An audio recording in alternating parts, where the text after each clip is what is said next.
Okay, the 911 Advisory Board meeting is back into order. We have nothing to report out from the closed session. Moving on to agenda item number 4 is the legislative update. Lori Nazura, she here?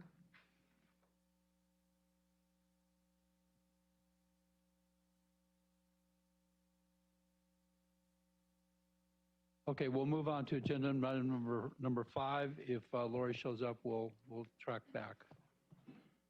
So, Mr. Courier, you're up. For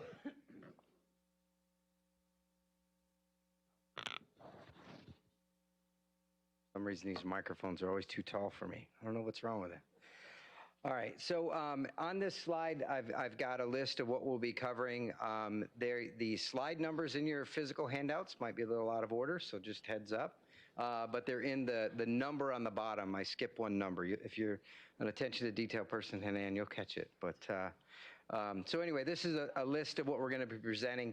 If there's any questions, please feel free to interrupt me and add some clarifying data. The purpose of this is to make sure we're advising you on what the 911 branch is doing, and then we're looking for your input and guidance as we move forward. The call stats for 2019 obviously are not completed yet. We've got another couple months, but this is a reoccurring graphic that we continue to put up just to keep us in perspective that there's 27 million 911 calls that are dependent upon the decisions that are made and the policies that are implemented by the 911 branch. So it's a pretty significant role and responsibility that we have. And in that, one of the things that we do is we do what's called a fiscal and operational review, where we visit a number of PSAPs each quarter with a goal of reaching over 100 each year of the 439 PSAPs we have throughout the state. So what you can see on this slide is a status of where we are year to date in 2019. So this is as of about a month ago. So we're definitely on track to match the pace that we had last year, where we visited 112, and we'll probably come pretty close to that number as well. If you have not, if your PSAP or some PSAP that's in the organization that you represent has not been visited by Cal OES and you want us to come, please reach out to us and let us know. We take a look at the trunking that you have in your PSAP. We look at your call answer times. We look at the standards. We go through your funding model. We take a look at where you are for your equipment replacement, and really work through you with through the PSAP with the contracts that are in place and some of the ways that Cal OES can help you so that you can focus more on the operational side of things and less on all the other details that the state can help you with. That's really the purpose of these.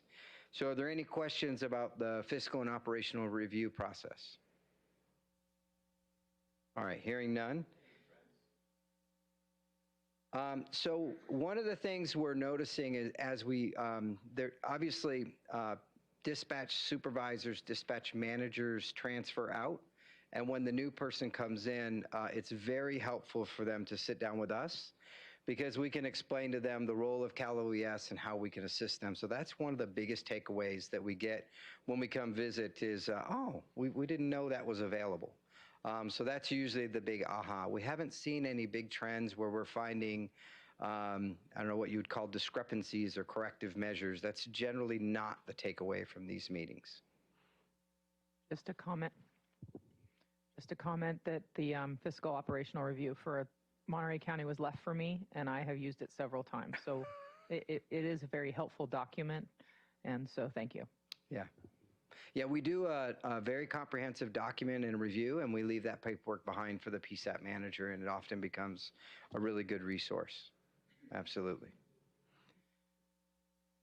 The other thing we track is the customer premise equipment, or the call processing equipment, depending on which way you like to refer to the CPE acronym. And each year we generally replace between 50 and 60 systems. This year we're on track to do that as well. And some rather large agencies have transitioned over this past year.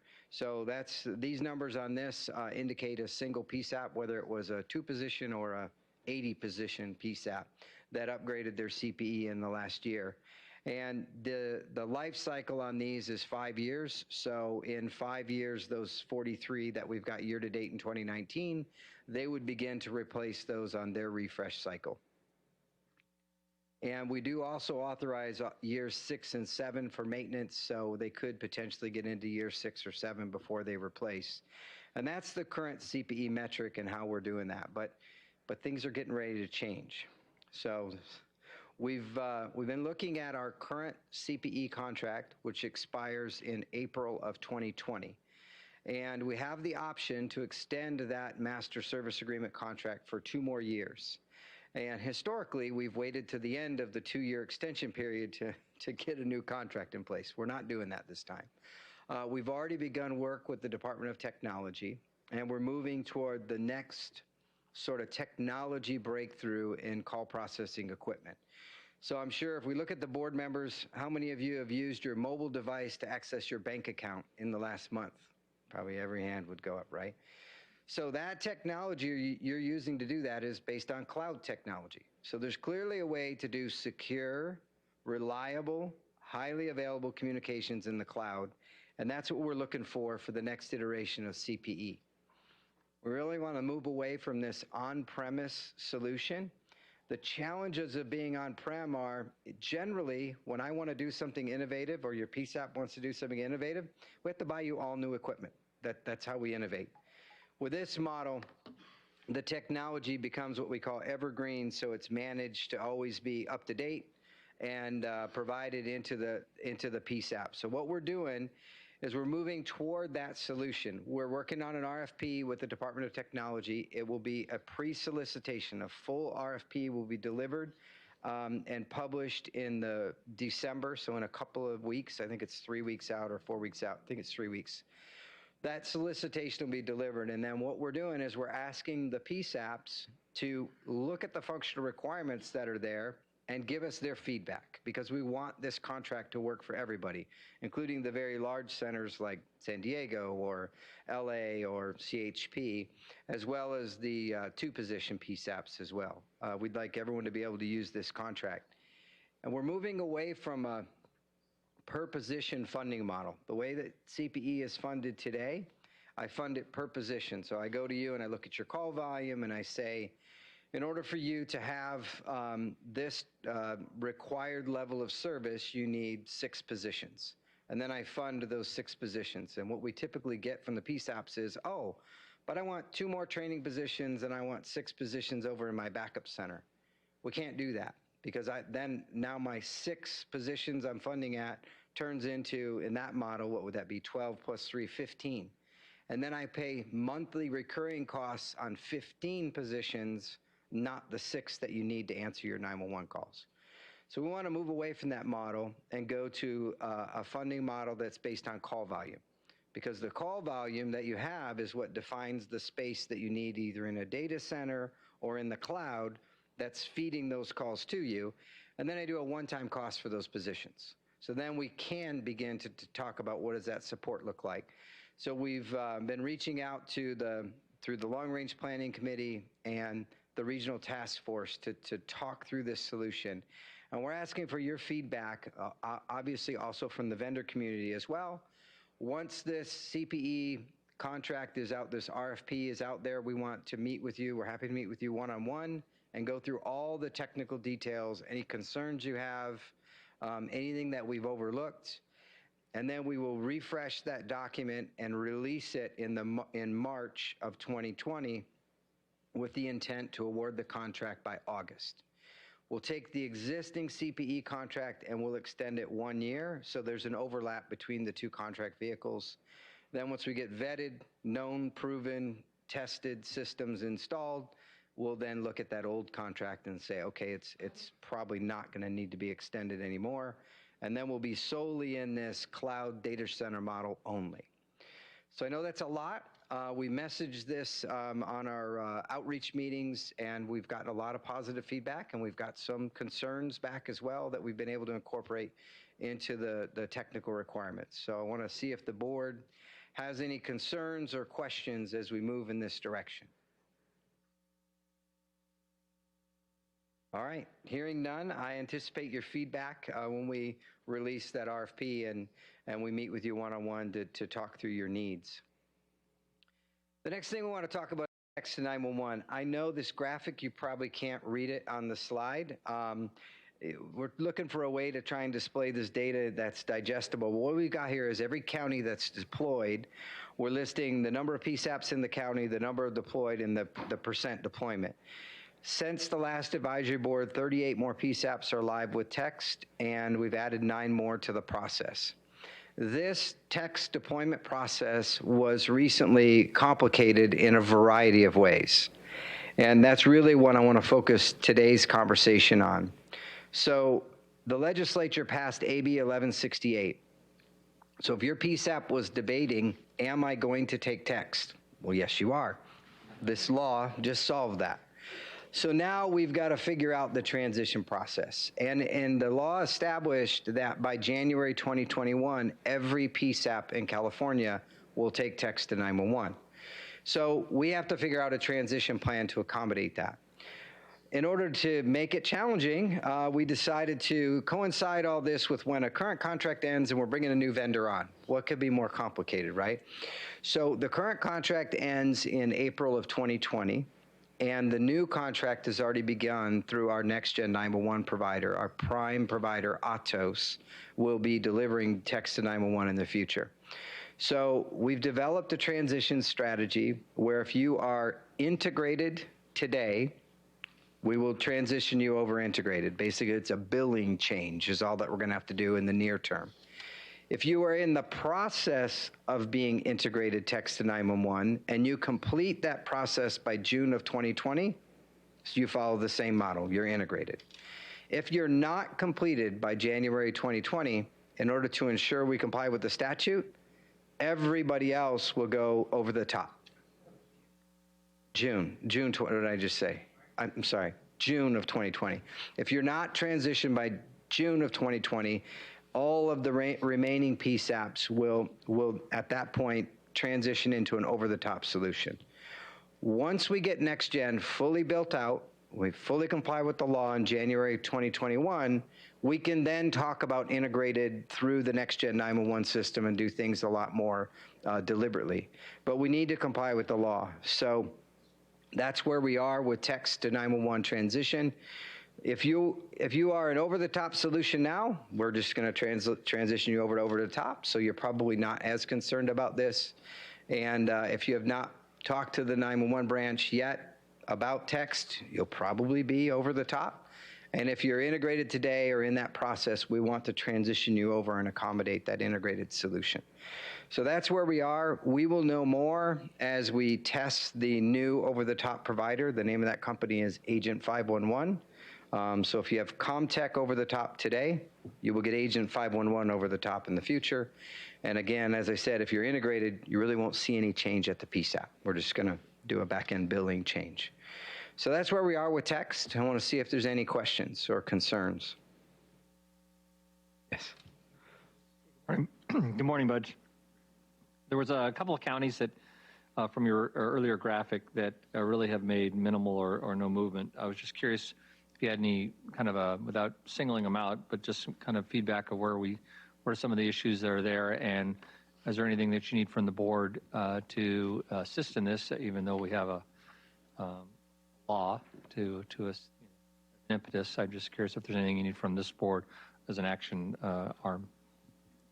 So before the law passed, we were going to ask the help of the board to get some of these counties that weren't as responsive on our timelines. They had some concerns and they wanted to push things out a little bit. Now that the statute's in place, it's law that we must comply with, and it establishes a fixed date. So I think we're in a lot better shape to help those counties that may have been a little bit reluctant before, because now that there's a statute that we have to comply with. So I think we're in pretty good shape. Real quick, when was the chart done? What was the date that? The chart was completed about 35 days ago because of our process. So if you've gone live in the last 35 days, you may not trigger on here. All right, so that's the text plan, and we will know more. Like I said, I'm going to be giving you transition data now, moving into the future, so that we're tracking this statutory requirement. Because basically, we have 15 months to get the entire state deployed with text 911 from a few weeks ago. It's less than 15 months. So the next update I'm going to provide is where we are with NextGen. I'm not going to go into a lot of detail. I'm going to try and keep this very brief. This presentation was delivered via town hall meetings and took 3.5 hours. I promise we won't take that long today. But I really want to answer your questions on where we are. So we've been working on connecting these puzzle pieces together for about 2.5 years. They are together. We are full speed ahead, even to the point where some people are saying, oh, wait a minute, how fast do you want to do this? And so we're trying to be complete in our solution, not miss any steps, not sacrifice anything in terms of delivery, but yet still meet the timeline.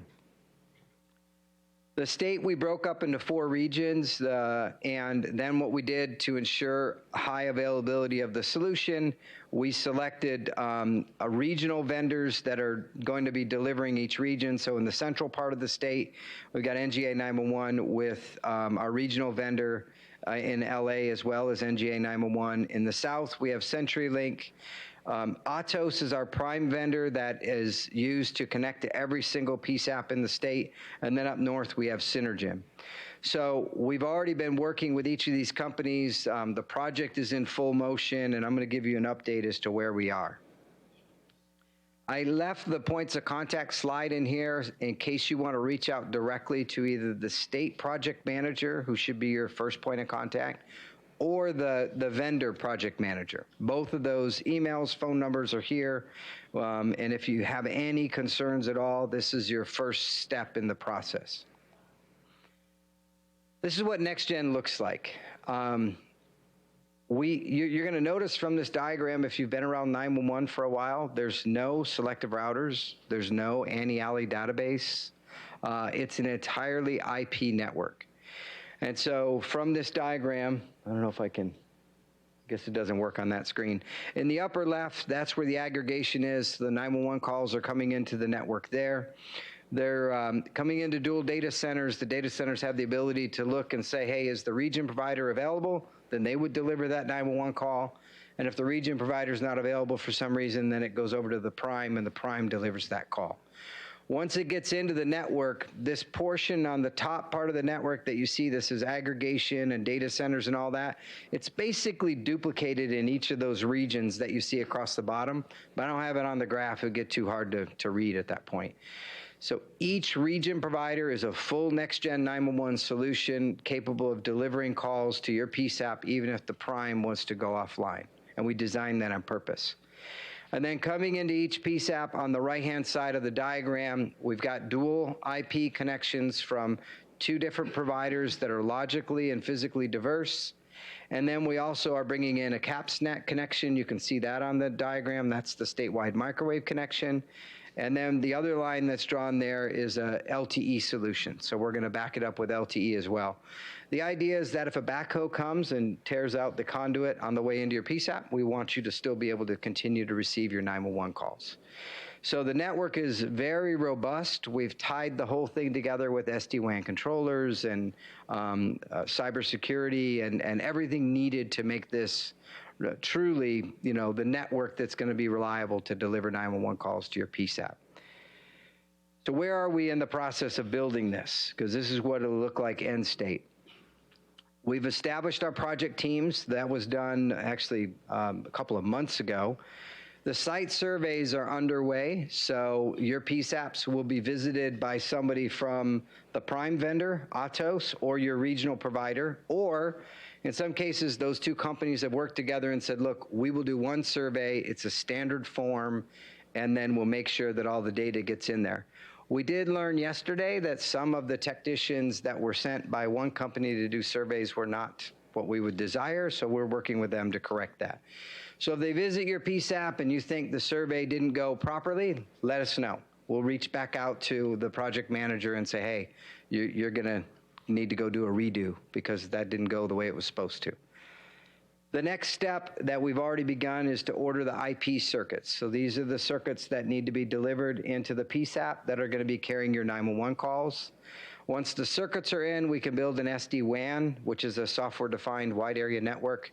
It enables us to look at the entire network as if it's one network, but it's not, right? So for survivability reasons, you want to segment the network, but the SD-WAN controller allows you to integrate it together.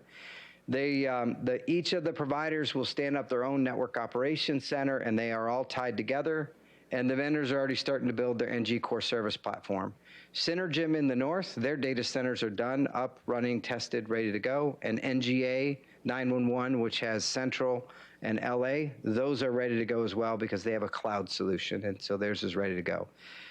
In the south, they're building theirs, and in the that would be it. Yeah, the south and then the prime is in the process of building their data centers right now. Once we get core services up and running, we can then test integration to your CPE. We're building a lab in Sacramento, so we can actually test this into CPE equipment that matches your PSAP, vet it, develop a test plan. If your PSAP wants to come visit the lab and see how we do this and take a look at it in a test environment, let us know. The lab should be online by January of 2020. And then we'll conduct our acceptance test plan, which is ATP there, to actually do the integration into CPE. Probably be happening this time next year is where we are in the timeline. So there are a couple of things that can trip us up. If I can't find IP connections into the PSAP, that's going to be a problem. That could slow us down.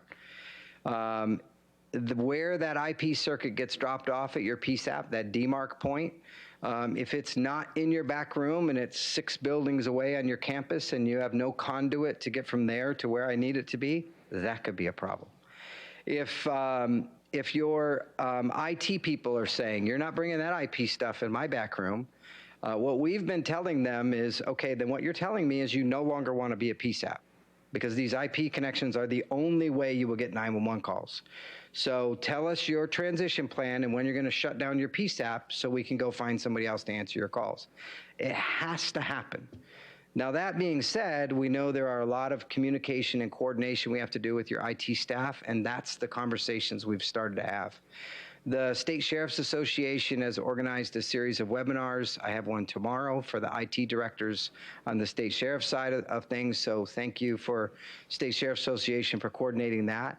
And we're willing to do that with any of your IT directors. If there's any concerns about cybersecurity, network segmentation, trust me, we don't want to touch your network, and you're not touching our network. We're all in agreement there. So how do we work that out? And that's really what these conversations need to be centered around. And so far, we've all been on the same page. The normal concerns you'd expect to get, we're getting, and we just need to keep moving forward. The other challenge is there may not be space in your back room, so we may have to make some physical modifications or bring power or grounding or something, and we've got contract vehicles where we can do that. It'll be one rack of equipment that we need, a standard 19-inch rack with 42 rack units, and the region provider goes in the top of the rack and the prime provider goes in the bottom. So it's a standard configuration everywhere.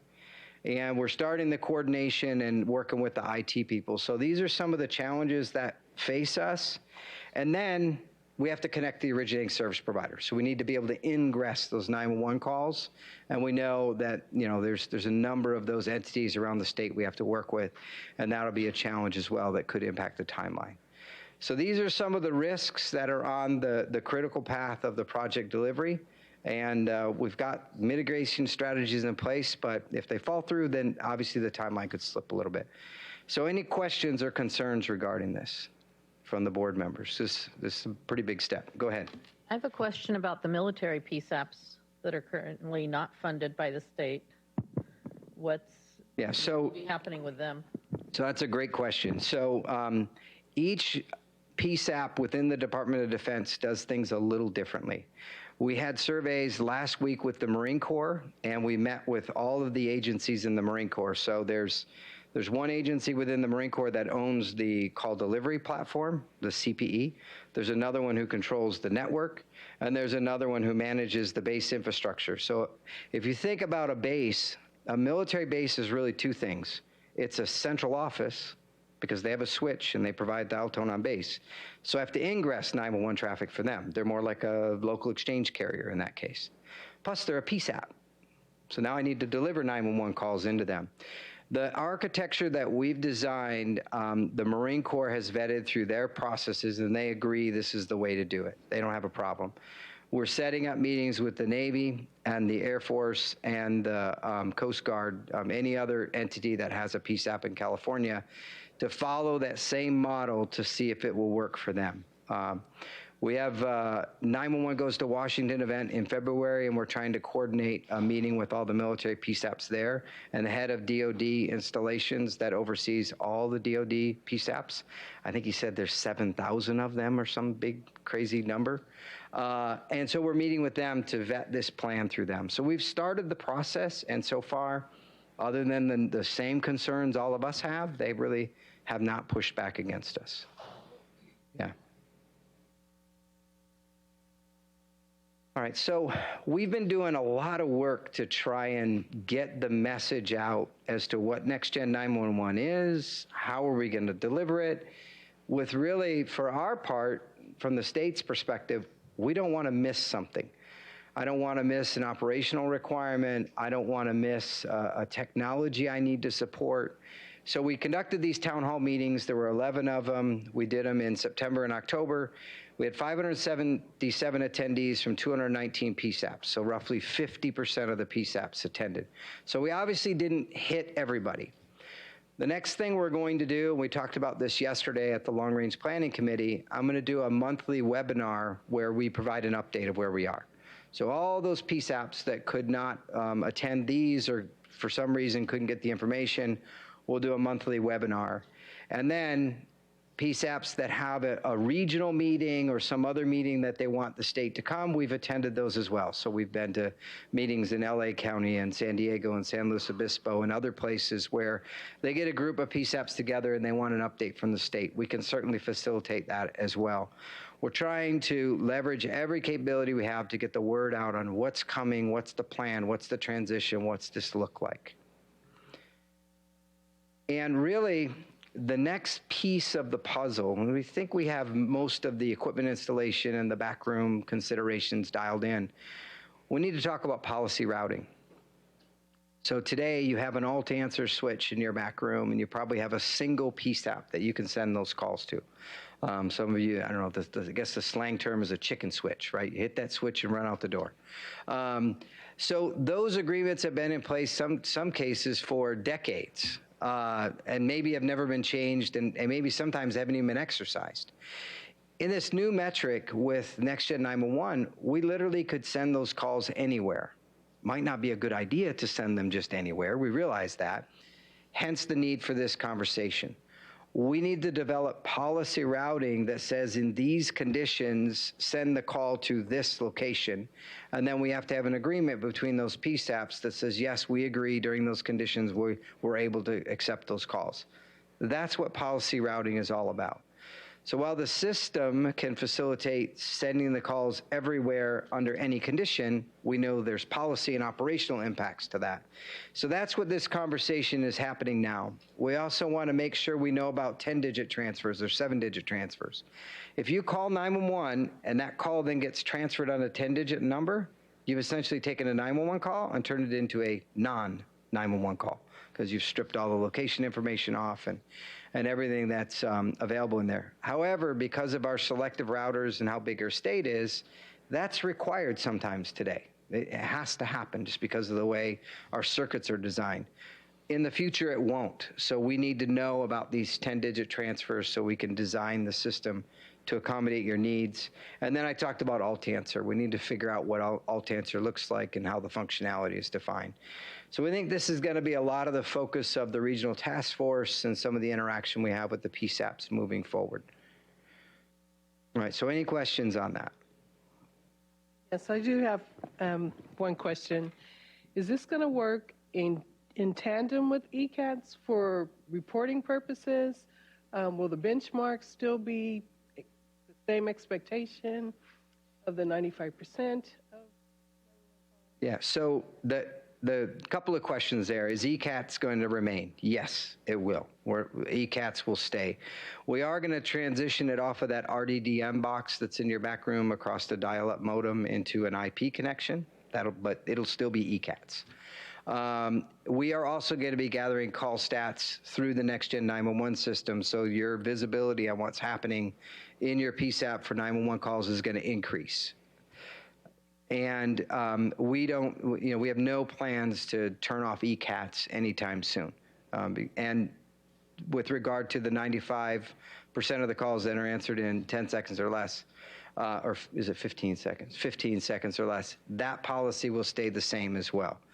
So the one challenge we have today that we've talked through in a lot of these meetings is right now, you probably know how many trunks go into your PSAP. I don't know whether it's 10 or 12, or you probably have quite a few NG911 trunks. When, let's say it's 12, when that 13th call comes in, you get a busy today because as you've eclipsed the physical capabilities of your PSAP.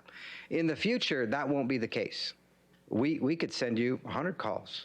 So that's where this policy routing comes in, to make sure that when all the dispatchers are on a call, what happens to the next call, so that doesn't adversely impact your call answer times. And we're very aware of that.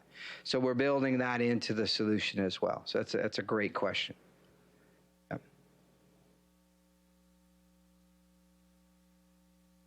All right, and then in order to facilitate these conversations, we have regional task force that are meeting, and I know LRPC is going to give an update from the regional task force, but it's another mechanism by which the PSAPs can have their voice heard, and we can get good ideas filtered back to us from that group.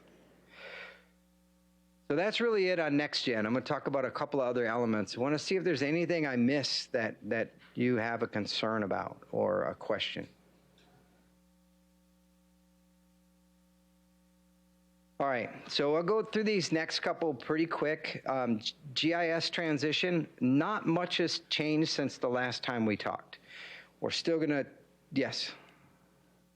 To validate on your previous one on the routing side of the house, still there on the transfers.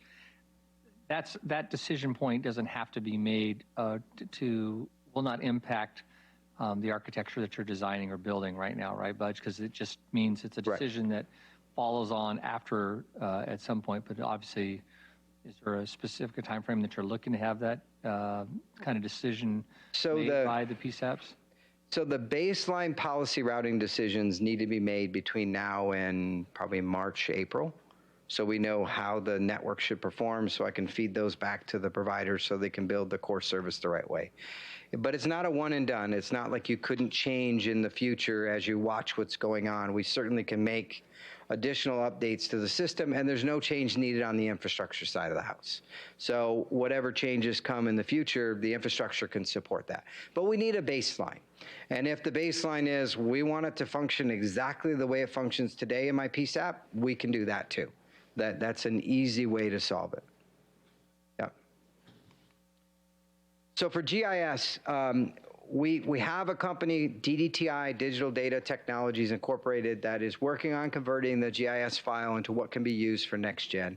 And then that file will be transitioned over to Geocom, which is the vendor that's working with Atos, our prime vendor. So all those processes are in place now. GIS, we're going to know a lot more detail 4 or 5 months from now. Right now, we're in the process of converting that data set over. We've got a GIS task force that stood up and is meeting, and there's a lot of good work going on there.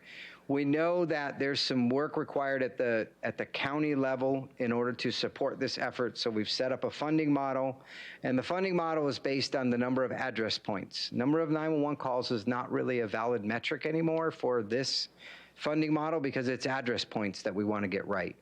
And so we calculated the number of address points based on census data, took a look at our budget and really what we could afford and what we were authorized under the legislature to do. And that's where this funding model came from. So basically it's 44 cents per address point in your county. And then we multiply that out by the number of address points, and that's the allotment for your county for this fiscal year through the end of June 2020. And we'll take another look at this funding policy.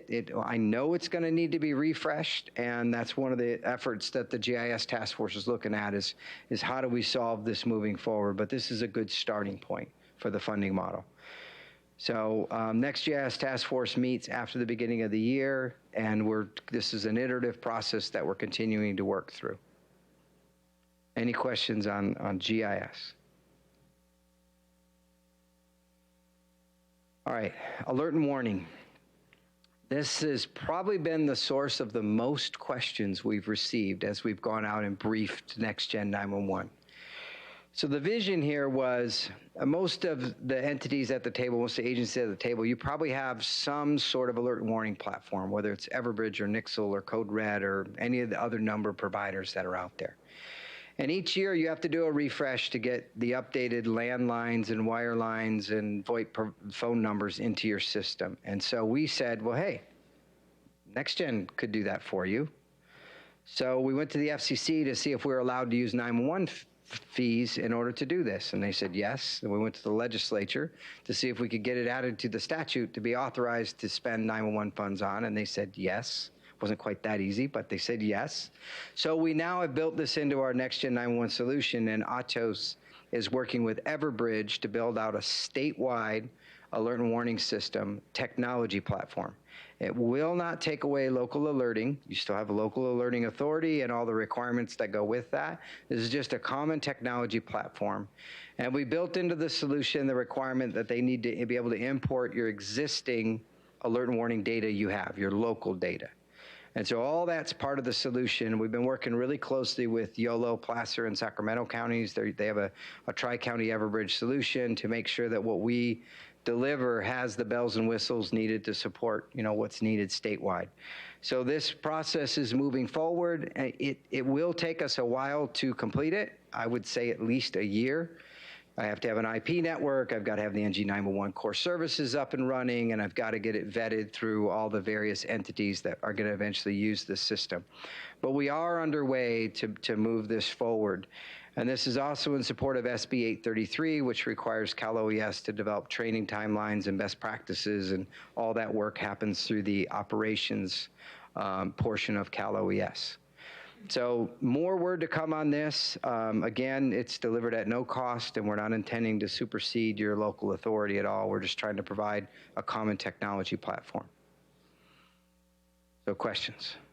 Yes, with the next generation 911 platform has to be built out before this is going to roll out. So for all of the local agencies that already have an existing emergency alerting, we should not be planning to transition anytime soon. We should be keeping those contracts and... Yes, for the next year at least, absolutely. Right. And then at that point, we can start to talk about transition. And then we will report out who we've transitioned and how it went, so you can talk to them and make sure that this meets your needs. And then I anticipate it just rolling out from there.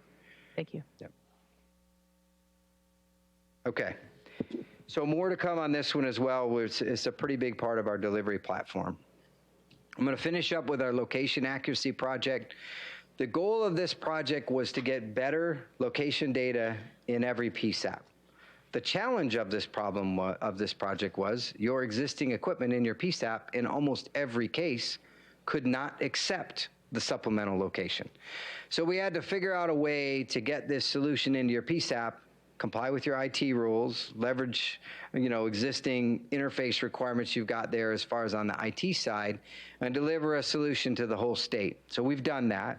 And we rolled out to 48 PSAPs, and the feedback was overwhelmingly positive. So we've rolled out the next wave. As of yesterday, I think Cal OES is, I think I have a graphic on it. Let me see. Yeah. We sent an email to the Wave 2 PSAPs. Cal OES is going to be installing the Cradlepoint LTE router.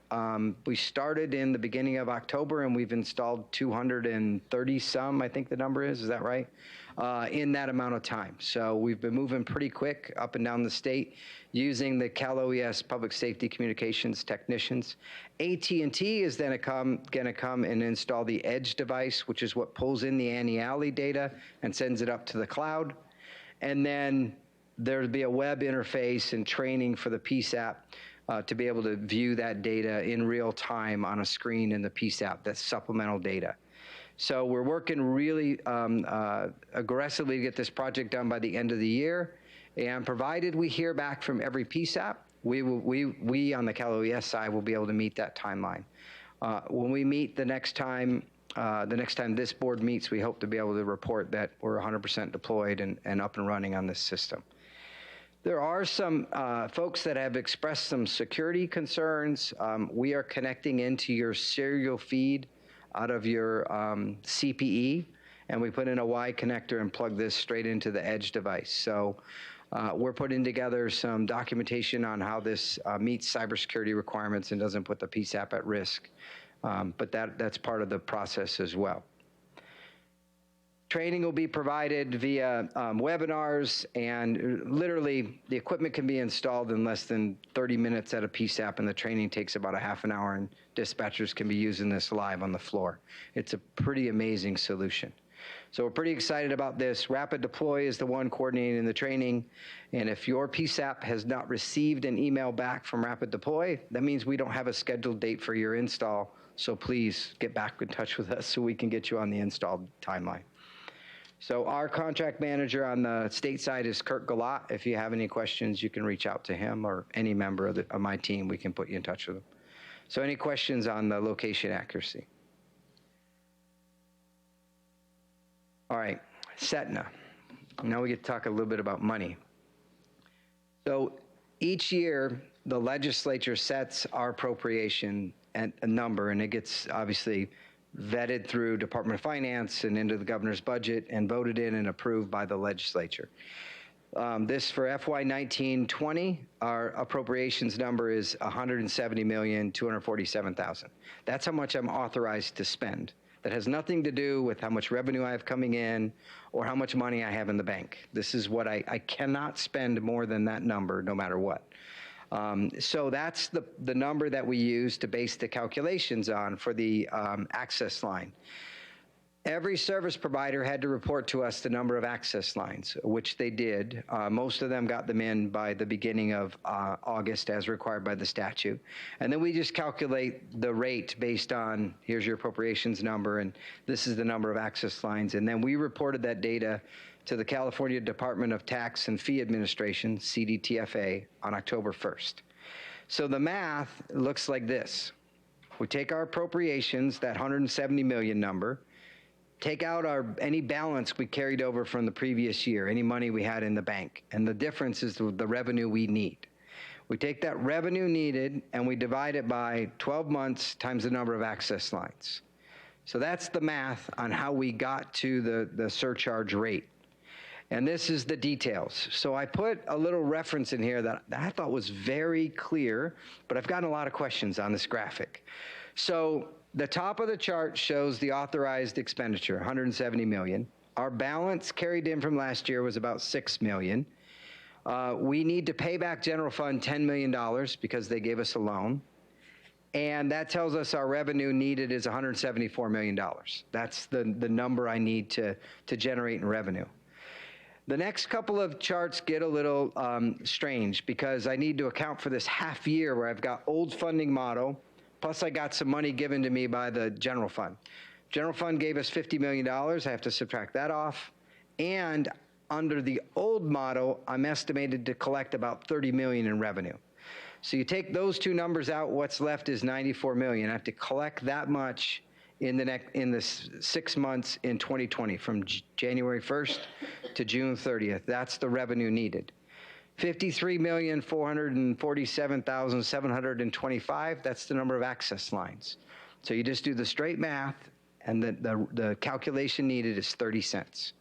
We need 30 cents connected from each access line. So what does that mean? If some of you I think I see one Starbucks cup in the room. The Starbucks coffee costs, what, about $5-6 if you get the foo-foo one? This is less than the price of a cup of coffee to do everything we've just talked about for Next Gen 911 and everything the entire 911 program is doing. So it's pretty amazing that for that small amount, we're able to do all this work. And that's really the takeaway. So this will then be administered by the Department of Fee and Tax Administration, and then the revenue comes into us, and that gives us what we need in the Setna fund to remain solvent.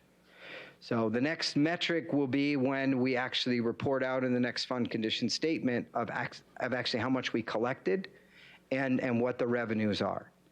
And that document is called the fund condition statement. That's this next graphic. This is what the fund condition statement looked like coming into FY 2019-2020. And so, you know, a new one of these will be available probably August to somewhere between August and October of 2020 is when the next version of this comes out. Because remember, it's based on the governor's budget that has to be voted in and approved on in June, and then it has to work through Department of Finance. So this document is what we will work from between now and then toward the third meeting we have next year, you'll see this document get updated. So that's where Setna is. Any questions on Setna? Which is a good news story, by the way, from where we were a year ago. Okay, any questions from the board for Budge? Any questions from the audience? Okay, we'll move on. Let's step back to agenda item number 4 for the legislative update, and Lori Nazora.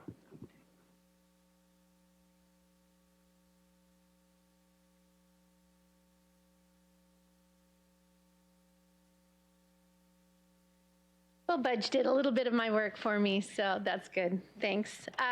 This was the year of telecommunications in the legislature.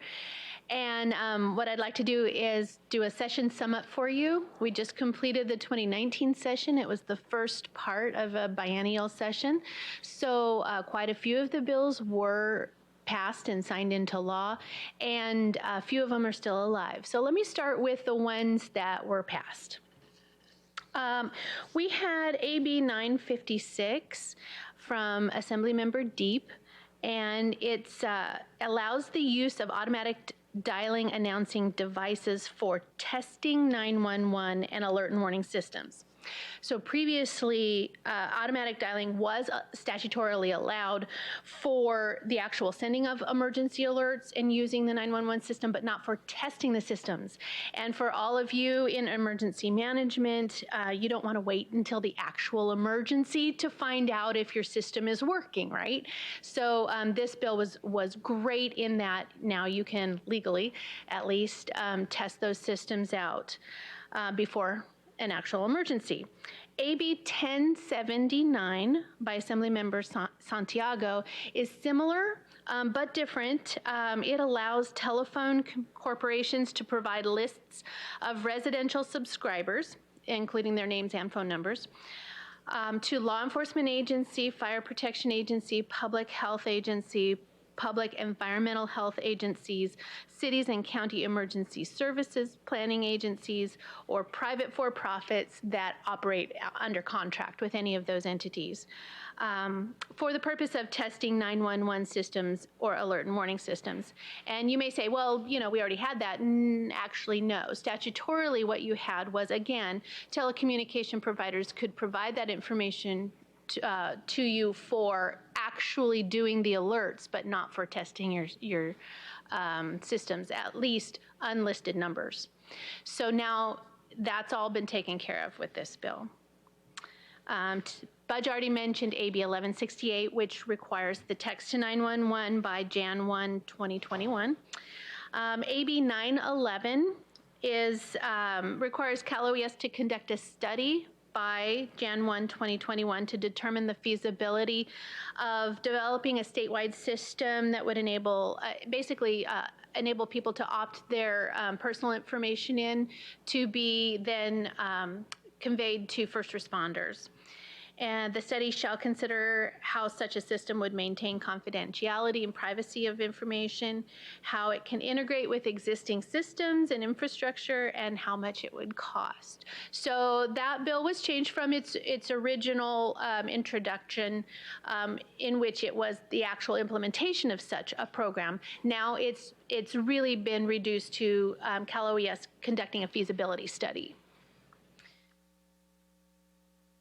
AB 1699 by Assemblymember Levine. This bill prohibits mobile internet service providers from impairing or degrading internet service of first response agencies, and generally speaking, that's law, fire, and EMS, during an emergency.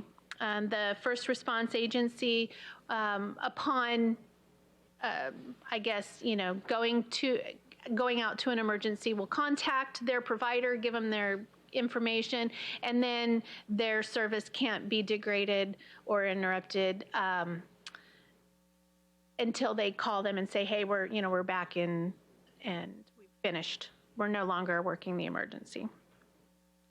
SB 208 by Senator Hueso requires telecommunications service providers to implement stir and shaken protocols. I'm assuming you all know what that is. It sounds rather Bond-esque to me. To verify and authenticate caller identification by January 1, 2021. That's a very popular date these days. It also gives the AG the authority to work with the CPUC to enforce these provisions. Don't ask me any questions about that because I'm going to look over at you, Budge, and have you answer those. And then also SB 670 by Senator McGuire requires Cal OES by July 1, 2020 to adopt regulations on thresholds for community isolation outages. And then telecommunication service providers would be required to to notify Cal OES whenever a community isolation outage occurs. They're given 60 minutes to do so in the statute. And then Cal OES in turn will then notify county OES, sheriff's offices, and PSAPs with that information. And Cal OES is in the process now of drafting the regulations on outage thresholds and reporting requirements. I don't have any specific dates on when you'll see those, but we are on target at this point to meet the deadlines, the very short deadlines in the bill. Let's see, then let's go back and just discuss a few bills that are still alive. So they're, and I'll tell you where they are in the legislature. AB 569 by Assemblymember Fong makes it a crime to falsely report an active shooter to law enforcement or other specified entities, and it makes the reporter, the false reporter, responsible for costs for emergency response. That has been held in Assembly Public Safety Committee. So we'll see if it moves. We'll know by January 31st of 2020 whether or not that bill will move forward. AB 1366, that was the bill that would extend the sunset date for VoIP deregulation to January 1, 2025. So obviously, the statute sunsets on December 31st of this year, but they can still come back in. The bill is still alive. They can still come back in the 2020 session and amend it and, keep that deregulation alive. The question is whether or not there's the will in the legislature to do so. So again, we'll find out hopefully early in the session whether or not the authors are going to even try that. And SB 431 by Assemblymember McGuire is another interesting bill. He specifically held that bill back because there was so much going on in the telecommunications world. He didn't want this to become a casualty and not to get the visibility that he thinks it deserves. That would require CPUC in consultation with Cal OES to develop and implement performance reliability standards for cell towers within Tier 2 and 3 high fire threat district areas. And then the statute would include establishing minimum operating life for backup power systems of no less than 48 hours. And establishing means to warn a customer when the backup power system is low or when the transceiver system can no longer be supported by the backup power system. Given the events of the last month with PSPS, I think we all understand that this is very timely. So we'll be watching that as it moves through the 2020 session. Finally, I just want to bring a couple federal bills before you.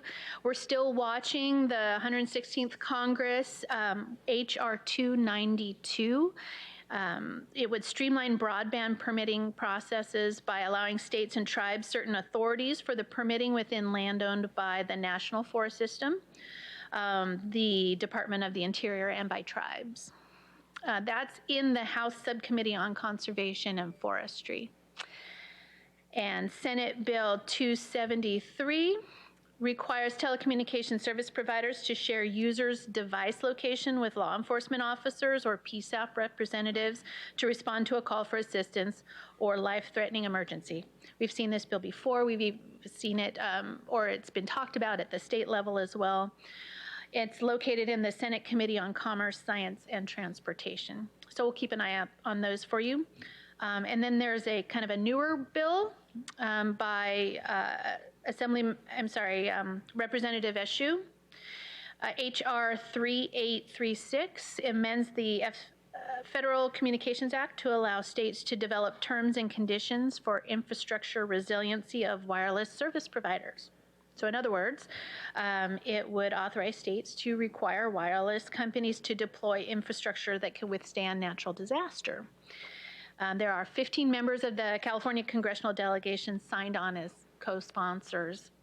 That's in the House Committee on Energy and Commerce. So finally, I just want to add that the California congressional delegation, led by Representatives Eshoo and Thompson, submitted a formal request to the House Committee on Energy and Commerce and the Subcommittee on Communications and Technology to hold a hearing on the role of telecommunications and public safety, given the telecom issues that occurred during the recent PSPS events in conjunction with the statewide fires. So more to come on that. Maybe by your next meeting, we will have seen that hearing actually take place. With that, are there any questions? Hi, Ingrid Braun. I do have a question on AB 1366. I had heard that there was some proposed language on that to bring in the CPUC in an oversight role of 911, and I don't know if I'm getting that right or not. That was something that I'd heard at a meeting. Do you have any information on that? So there were a lot of amendments going around at the end of last session, and one of them would have just clearly delineated CPUC's authority in the Warren Act to regulate any systems, any 911 systems, regardless of technology. I don't believe that actually ended up in the bill, and then the bill stalled. So whether or not, if it moves in 2020, if we see that come into the bill, we'll let you know. Welcome. Any other questions? Any questions from the board? Any questions from the audience? Okay, moving on to agenda item number 6. That's the Long Range Planning Committee report. Mr. Herron, the chair, is not in attendance today, so Ms. Leanne Magoski, who is the vice chair, will report out on the LRP meeting yesterday. Thank you. Yes, we met yesterday, and other than getting the updates from Budge, which are always good, and we had a lot of discussion on those items at the more operational level, we had the report from the regional working groups. All 4 regions continue to make the effort to be at the Long Range Planning Committee, and so we do have a great meeting of sharing of information.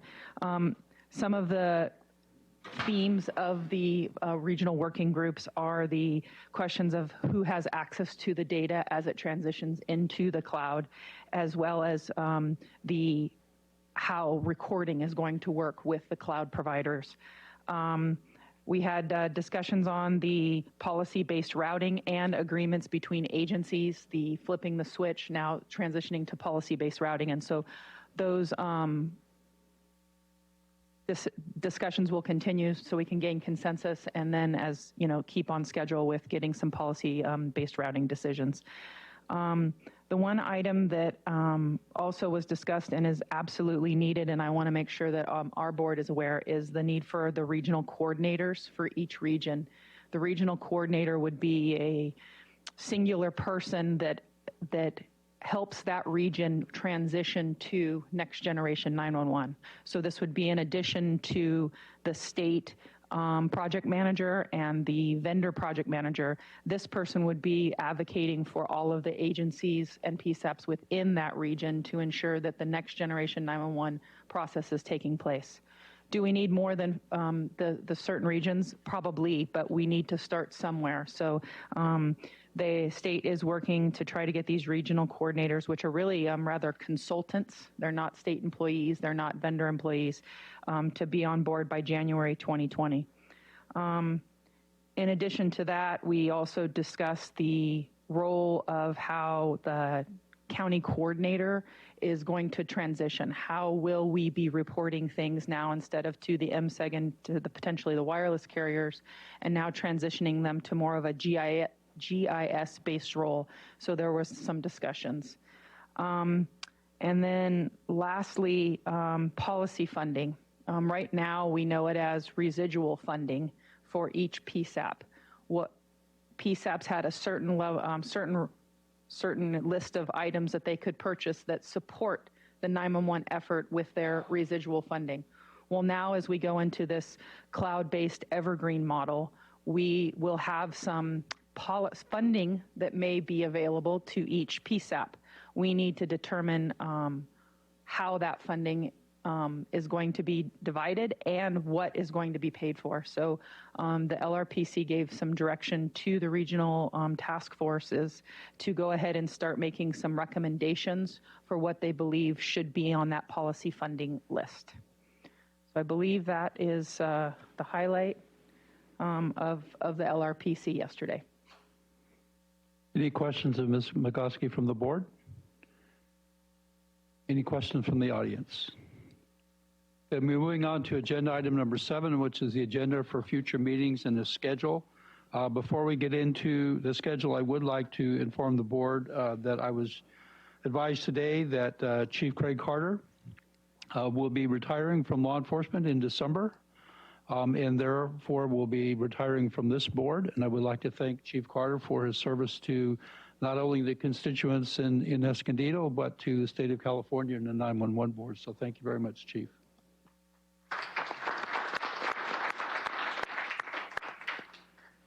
The list of dates for the 2020 year for the 911 advisory boards are listed in your agenda. February 19th, May 20th, August 19th, and November 18th. Please advise, look at your calendars and advise Deidre Mortensen of your availability for those dates. Are there any, does the board require or request any items be added for the February 19th, 2020 agenda? Hearing none, the next item is public comment. Is there any representatives of the audience that would like to comment? Going once, going twice? Okay, next item up is adjournment. Do we have a motion to adjourn? Motion to adjourn? Okay, we have a motion by Chief Howland. Do we have a second? Second. Okay, we have a second.